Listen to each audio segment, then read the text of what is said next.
Hello everyone, this is Erica from Nana D Embroidery and Daisy Jean Vinyl.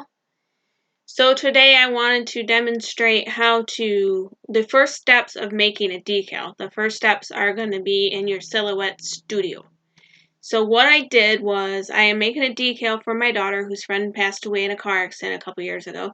And so what I did was I went to Google and I Googled free SVGs, memorial SVGs, and I came up with this one. I saved it to my computer and then I opened it up into Silhouette Studio.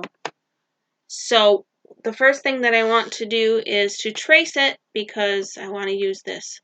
So you're going to want to go over here to your trace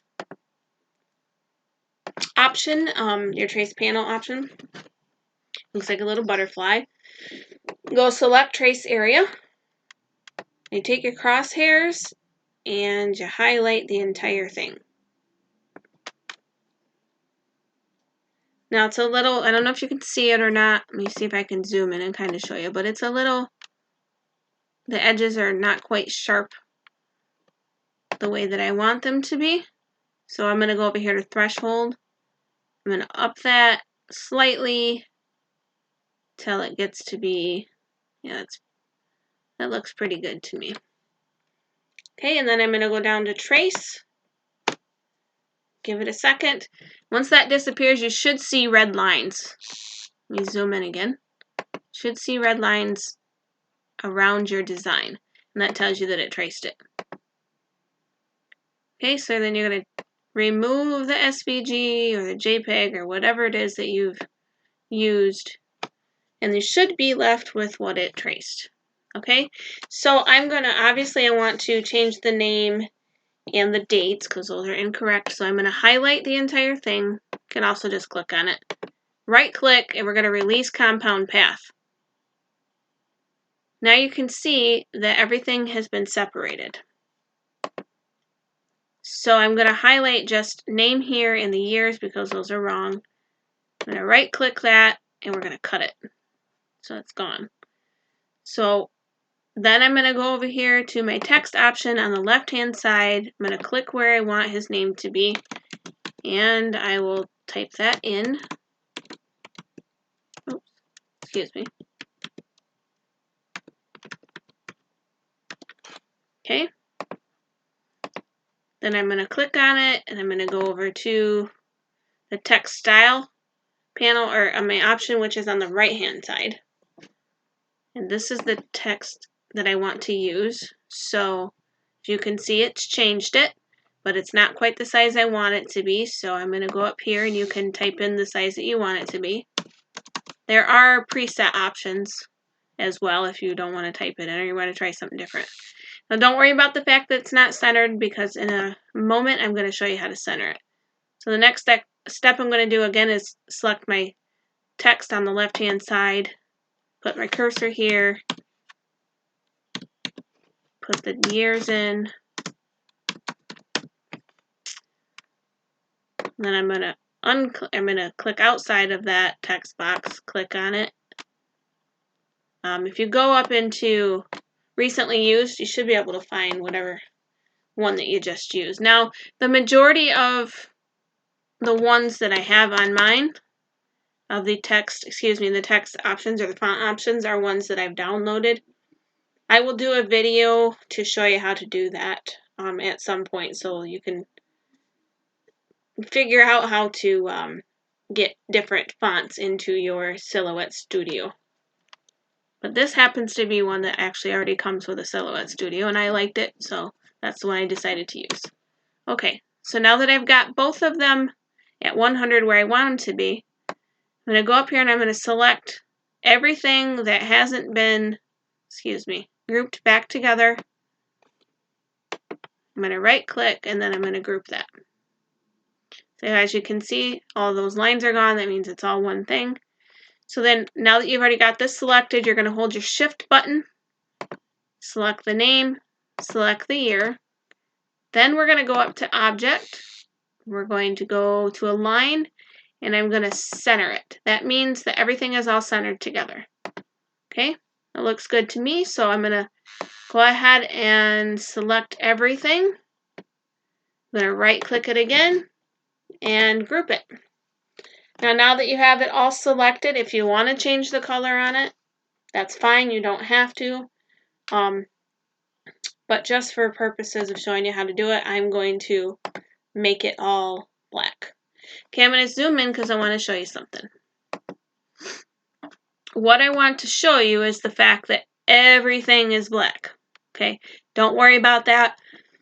The places where the red lines are is where your silhouette is going to cut. Okay, it'll cut the outline and then it'll cut all these red lines. That's where you're going to weed. So once it's off from your cameo and you start weeding it, then those will be cut for you. So then you can just take them right out. Okay, I'm going to zoom back out here.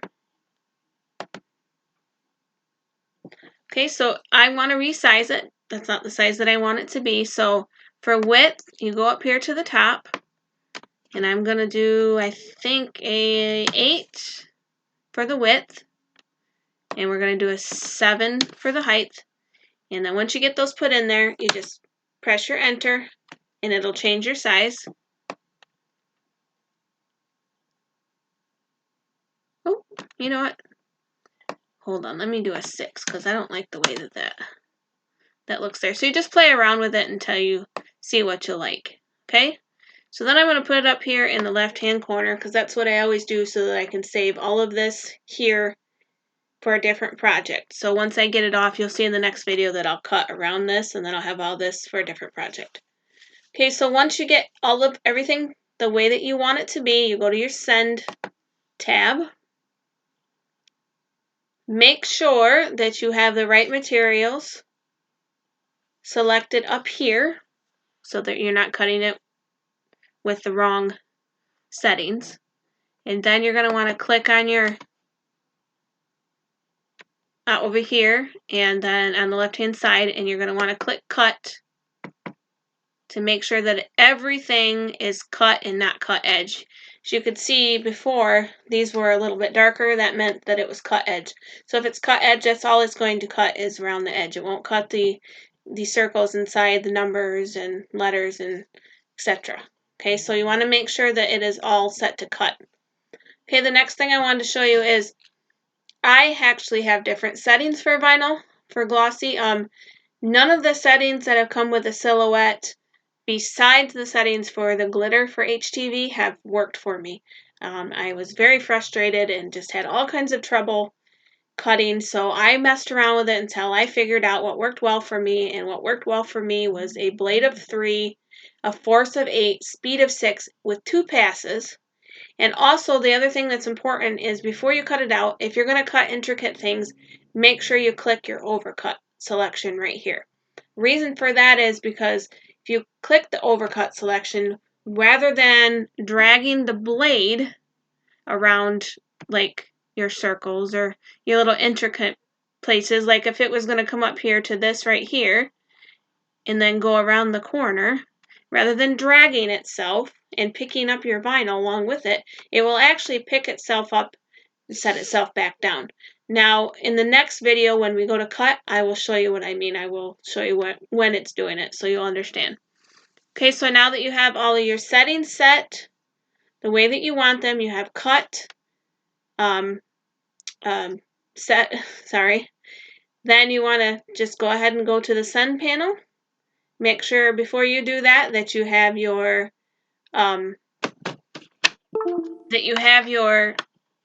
machine ready to go and your matte and vinyl loaded. I had to unplug that because I don't have everything set right now. So that's why everything kind of disappeared. Don't pay any never mind to that. But if you have any questions or any comments or you need anything, you can either comment below or you can get a hold of me at Nana D Embroidery and Daisy Jean Vinyl. I'm more apt to answer you there if it's a really important question. I don't always get on my YouTube, so like I said, that would be easier to find me there on Facebook most of the time. So make sure you subscribe if you're interested in seeing other videos. Now this is part 1 of a series of videos that I'm going to be making on how to cut a decal. So I'm starting right from the beginning on how to design it, get it to your send, and then how to load the machine, cut it, weed it, and then place it on something. So thank you for following along, and again, let me know if you have any questions.